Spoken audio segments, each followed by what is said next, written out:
कराची में 1 घंटे से भी कम बारिश से 18 अमवात। तूफानी हवाओं और कड़कते बादलों के साथ बारिश से बल्दिया मवाज गोट में इमारत की छत गिरने से 13 अमवात, 3 अफराद जख्मी।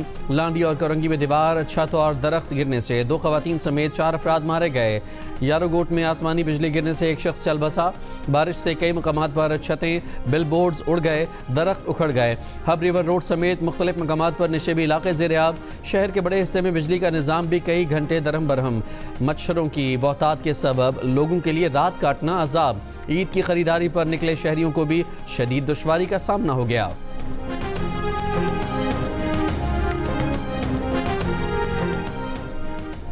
बल्दिया मवाज गोट में मलबे तले दबकर हलाक अफराद नशई थे। रेस्क्यू हुकाम के मुताबिक नशई अफराद बारिश से बचने के लिए इमारत में जमा हुए थे।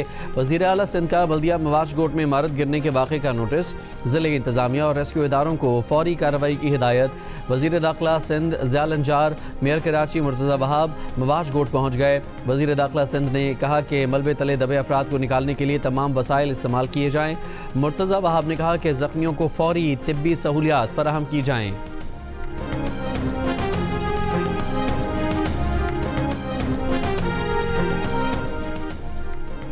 हैदराबाद में भी बारिश। शहर के निशेबी इलाके में पानी जमा। 400 फीडर स्ट्रिप होने से बिजली की फराहमी मुअत्तल। मकली, ठट्ठा और गिरदोनवा में गर्द आलूद तूफान और हल्की बारिश। इसराइल की जानिब से ईरान की साहिली जनूबी पारस फील्ड में गैस तनसीबात पर हमले का इंतकाम। कतर के रास अल फान सनती शहर पर हमला, तनसीब में आग भड़क उठी, शदीद नुकसान पहुंचा। रास अल फान पोर्ट पर दुनिया की सबसे बड़ी LNG एक्सपोर्ट तनसीब कायम है। LNG सप्लाई मुतासर होने का खदशा। ईरान की जानिब से रियाद पर भी बैलिस्टिक मिसाइल हमले। 4 बैलिस्टिक मिसाइलों को फ़िज़ाई दिफाई निज़ाम ने तबाह कर दिया। मिसाइलों का मलबा शहर के मुख्तलिफ इलाकों में गिरा। सऊदी अरब में मुकीम पाकिस्तानियों का कहना है कि रियाद में धमाकों की आवाज़ें सुनी गईं। खलीजी मीडिया के मुताबिक ईरानी मिसाइल के टुकड़े गिरने से 4 अफराद जख्मी हुए। गैस तनसीब पर हमले के बाद कतर का 2 ईरानी सिफारतकारों को मुल्क छोड़ने का हुक्म।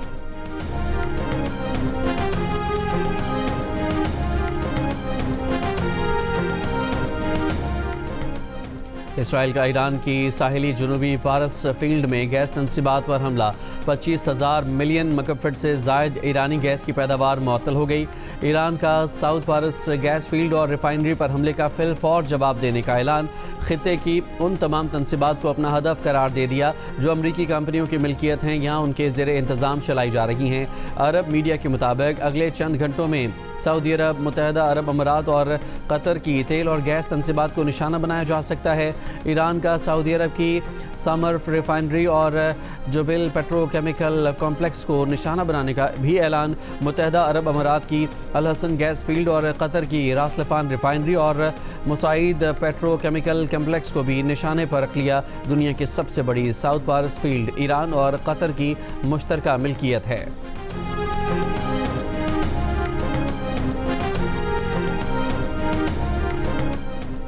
कतर ने ईरान की तवानाई तनसीबात पर इसराइली हमले को ख़तरनाक और गैर जिम्मेदाराना करार दे दिया। कतरी वज़ारत ख़ारजा ने कहा कि इसराइल ने ईरान की साउथ पारस फील्ड से मुंसलिक तवानाई तनसीब को निशाना बनाया जो कतर के नॉर्थ फील्ड की तोसी है। अपने बयान में कतरी वज़ीर ख़ारजा ने कहा कि तवानाई की बुनियादी ढांचे को निशाना बनाना आलमी तवानाई के तहफ़्फ़ुज़ के लिए ख़तरा है। मुत्तहदा अरब अमारात का भी ईरान और कतर की मुश्तरका पारस गैस फील्ड पर हमले पर तशवीश का इजहार। जारी बयान में कहा कि ईरान में वाक़ पारस जनूबी फील्ड कतर के शुमाली मैदान से मुंसलिक है। इसराइल का इस फील्ड को निशाना बनाना आलमी तवानाई के लिए संगीन खतरा बन सकता है। मुत्तहदा अरब अमारात का अहम तनसीबात को निशाना बनाने से मुकम्मल गुरेज पर जोर।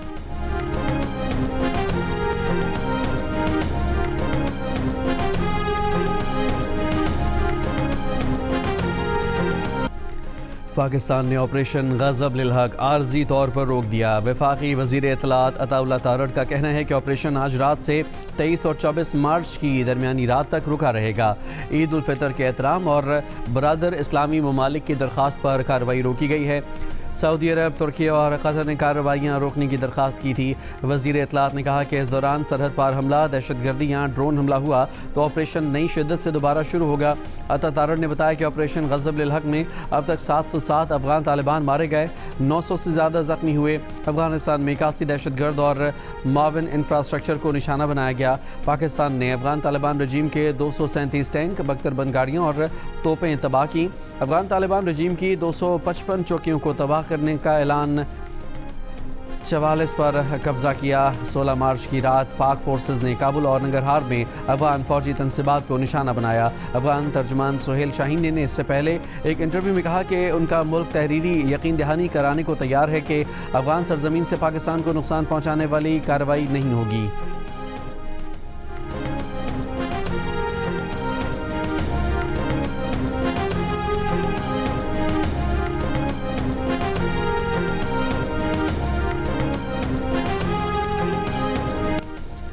DGISPR लेफ्टिनेंट जनरल अहमद शरीफ चौधरी ने कहा है कि काबुल में हदफ अफगान तालिबान के गोला बारूद और हथियारों के अलावा ड्रोन तैयारों का डिपो था।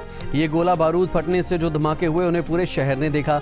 जियो न्यूज़ के प्रोग्राम कैपिटल टॉक के मेज़बान हामिद मीर से गुफ्तगू में उन्होंने कहा कि हमले में सिविलियंस की हलाकतों का प्रोपेगेंडा झूठ है।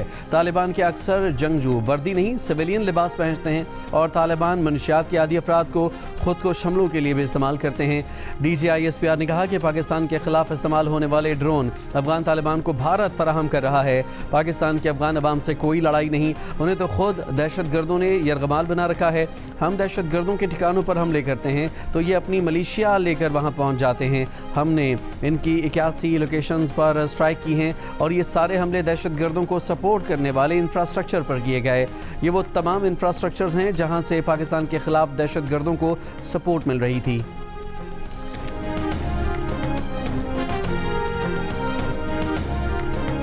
ईरानी सिक्योरिटी चीफ अली लारिजानी की शहादत के बाद इसराइल पर जवाबी कार्रवाई।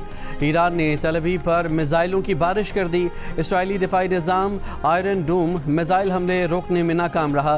तल अवीव में ज़ोरदार धमाके, मुतादिद इलाके निशाना बने, आग भड़क उठी। इसराइली शहर एन शम्स बैत शमीस पर मिसाइल हमले में मुतादिद इमारतें निशाना बनी। ईरानी मिसाइल फौजी तनसीबात तक भी पहुँचे। इसराइली शहर होलोन में भी तबाही के मनाज़र, गाड़ियों और सड़कों को नुकसान पहुँचा। ईरानी हमले से बेन गुरेन एयरपोर्ट पर खड़े 3 जहाज़ों को नुकसान। ईरानी हमलों में 200 से ज़ायद इसराइलियों की हलाकत और ज़ख्मी होने के दावे। इसराइल की 2 अफराद की हलाकत और कमोबेश 200 के करीब ज़ख्मी होने की तस्दीक। ईरान की जानिब से इसराइली और अमरीकी अड्डों पर 100 से ज़ायद अहदाफ पर हमले किए गए। इसराइली सदर ने एतराफ़ किया कि नए ईरानी मिसाइल बड़ा चैलेंज बन गए हैं। 6 से 8 किलोग्राम के ईरानी मिसाइल मौत और तबाही लाते हैं।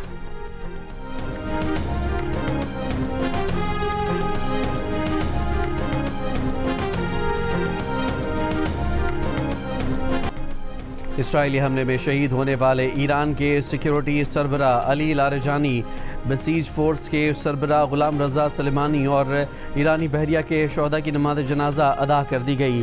तेहरान के इनकलाब स्क्वायर पर नमाज जनाजा में हज़ारों अफराद ने शिरकत की। शहदा को खिराज अक़ीदत। अमरीका और इसराइल के ईरान पर हमले जारी। ईरान के इंटेलिजेंस चीफ इस्माइल खतीब शहीद हो गए। ईरान के बोशहर एटमी पावर प्लांट पर हमला, प्लांट के अहाते में गिरने वाले प्रोजेक्टाइल से प्लांट महफूज रहा।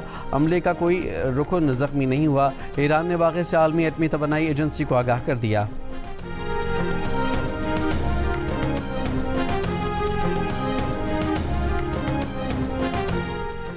मशरिक़ वस्ता में अमरीकी और इसराइली अहदाफ पर ईरान के हमले। दुबई में ज़ोरदार धमाके सुने गए। दुबई एयरपोर्ट के करीब ज़ोरदार धमाकों की आवाज़ें सुनाई दी गईं। कई इलाकों में जंगी जहाज़ों की परवाज़ें। अमाराती हुकाम के मुताबिक फ़िज़ाई दिफाई निज़ाम ने मिसाइल को फ़िज़ा में तबाह कर दिया। मुत्तहदा अरब अमारात में ऑस्ट्रेलवी फ़ौजी अड्डे के करीब भी मिसाइल आन गिरा। ऑस्ट्रेलवी वज़ीर आज़म की तस्दीक। बगदाद में अमरीकी सफारत खाने पर ईरानी ड्रोन हमला। शुमाल मशरक़ी शहर करकोक में भी एक फ़ौजी अड्डे पर हमला किया गया।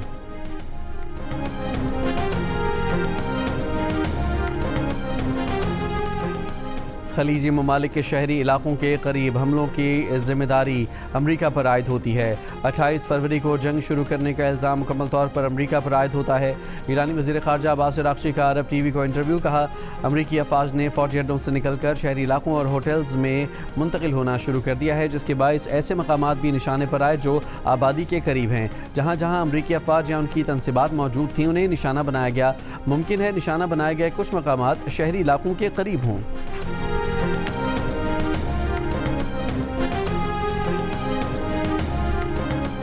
आप ये लीडरशिप जो आपने बिठाई हुई है, सबको पता है किधर बैठाए हुए हैं, ये किधर इस वक्त ये जो मैंने नाम लिए हैं पहले भी, इनका क्यों बैठाए हुए हैं आपने वहाँ पे इनको बैठाते हैं। आपको पता है ये जो लीडरशिप है टेररिज्म की, they are hiding them in government buildings. Now the war, now the cost, Pakistani nation has started imposing a cost on them. पहले इनके पास इम्प्यूनिटी थी, ये इम्प्यूनिटी के साथ यहाँ पे आते थे और आगे जब हम बात करते थे सब्र करें, अभी ये सब्र करें ना, बातचीत करो बातचीत। हम तो कहते हैं बातचीत करो, हवाले करो हमारे इनको। ये जो दहशतगर्दों के कैंप बनाए हैं वहां पे, जिनको पता नहीं क्या मराकज़ बोलते हो, बंद करो इनको। ये जो रिक्रूटमेंट वहां पे शुरू की हुई है, उधर मसाजिद में ऐलान कराते हो, वहां पे जो मदरसे हैं उनकी फंडिंग इससे कंटीजेंट की हुई है कि तुम पाकिस्तान में जाके कितने दहशतगर्द भेजोगे। तुम पाकिस्तान के अवाम को, पाकिस्तान की लीडरशिप को क्या बेवकूफ़ समझते हो कि तुम ये सारे काम करते रहोगे और आगे मुस्कुरा के हंसते रहोगे, हम तो बातचीत करने को तैयार हैं। बंद करो ना इस बकवास को। DGISPR लेफ्टिनेंट जनरल अहमद शरीफ चौधरी ने कहा है कि पाकिस्तान ने अपने खिलाफ शुरू की जाने वाली जारहियत का जवाब दिया है। अफगान तालिबान रजीम ने दहशतगर्दों को अपने पास छुपा कर रखा हुआ है, हत्ता कि सरकारी इमारतों में भी दहशतगर्द छुपे हुए हैं। अफवाज पाकिस्तान के तर्जुमान ने कहा कि पाकिस्तान बातचीत के लिए तैयार है, लेकिन पहले दहशतगर्दों को पाकिस्तान के हवाले करो और अपने मुल्क में दहशतगर्दी के मराकज़ को ख़त्म करो। अफगान तालिबान को फैसला करना है कि उनके लिए दहशतगर्दी अहम है या अमन। अफगान तालिबान को फैसला करना है कि उनके लिए TTP अहम है या पाकिस्तान।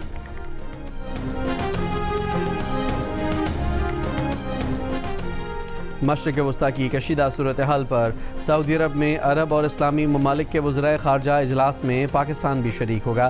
दफ्तर ख़ारजा के मुताबिक पाकिस्तान की नुमाइंदगी नायब वज़ीर आज़म इसहाक़ डार करेंगे। इसहाक़ डार इजलास में शिरकत के लिए सऊदी अरब पहुँच गए। पाकिस्तान तमाम ममालिक की सरजमीन पर हमलों के ख़ात्मे पर जोर देगा। सऊदी वज़ारत ख़ारजा का कहना है कि इजलास में इलाक़ाई सलामती और इस्तेहकाम को सपोर्ट करने के तरीक़ों पर तबादला ख़्याल किया जाएगा।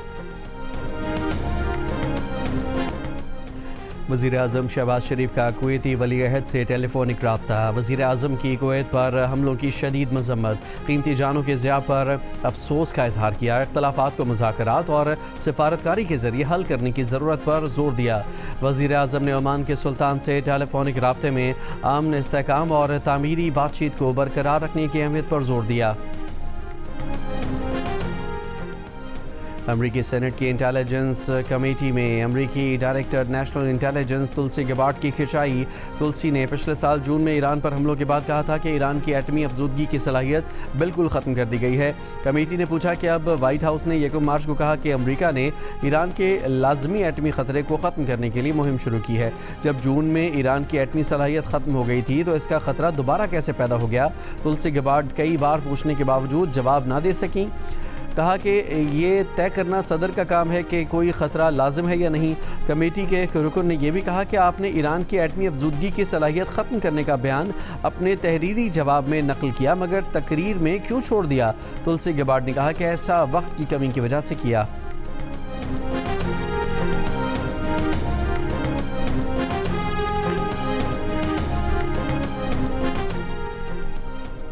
अडयाला जेल में बानी PTI के मुतासर आँख का चेकअप। बानी PTI का तिबी मुआयना अहलिया बुशरा बीबी की मौजूदगी में किया गया।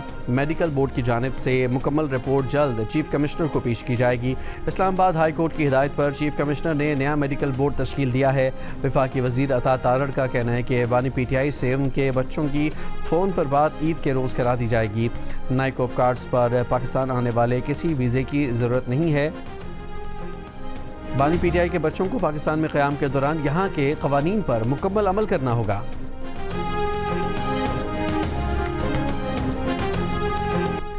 पाकिस्तान क्रिकेट बोर्ड ने PSL 11 के एंथम के लिए नए सिंगर्स का ऐलान कर दिया। एक बार फिर पाकिस्तान के नामवर गुलकार आतिफ असलम अपनी आवाज़ का जादू जगाएंगे। दीगर गुलकारों में आइमा बेग, दानिया कंवल और साबरी सिस्टर्स शामिल होंगी। PSL 11 के एंथम का थीम बीट पे खेलेंगे रखा गया है। दूसरी जानिब PSL ट्रॉफी का सफ़र भी जारी है।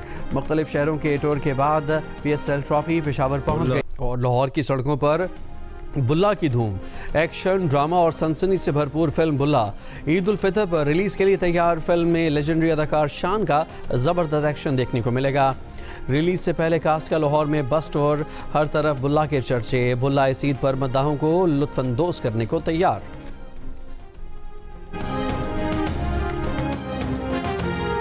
अच्छा सब्जेक्ट है और बड़ा अच्छा म्यूज़िक है फिल्म का। एक्शन सीक्वेंसेस बहुत अच्छे हैं, तो आपको you'll have a good time। Music is outstanding. इतना अच्छा म्यूज़िक है, हर गाना जो है वो आपके दिल को लगता है। ये फिल्म ऐसी है कि जिसमें प्रॉपर सही मसाले वाली फिल्म जिसको कहते हैं। एक्शन तो है, ज़्यादा एक्शन है, लेकिन लोगों को मज़ा आएगा।